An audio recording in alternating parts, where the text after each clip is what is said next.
Avant de commencer cette nouvelle édition du Brief Télé, j'aimerais que l'on fasse une minute de silence pour Vincent, qui nous a quittés vendredi et à qui l'on doit rendre un dernier hommage. Merci pour lui. I don't want this. What's happening right now, bitch? Ciao.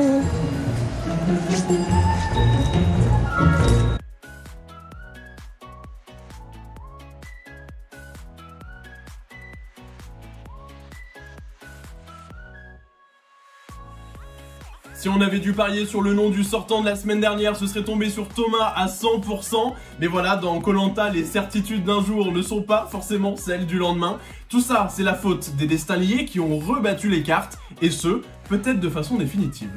Malgré que tu sois une grande gueule quand même, et que t'aies des sacrées valeurs, t'es un chouette type. Merci. Jonathan qui dragouille Thomas. Arnaud qui commence à douter de Flavio. Les premières images du 10e épisode laissent à penser qu'un nouveau bloc masculin pourrait apparaître.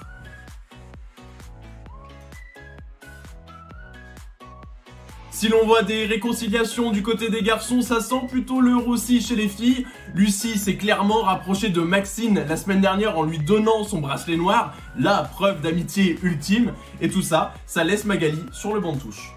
Le truc c'est que là, si elle reste dans sa cabane, qu'est-ce que tu veux faire? Magali, elle a quand même beaucoup de chance depuis le début de son aventure. Elle a été éliminée une première fois avant de revenir grâce à l'abandon médical de Gabin. Si Lucie ne sortait pas son bracelet noir vendredi dernier, c'est elle qui partait. Pour toutes ces raisons, on se dit qu'elle a de gros risques de ne pas aller jusqu'à l'orientation.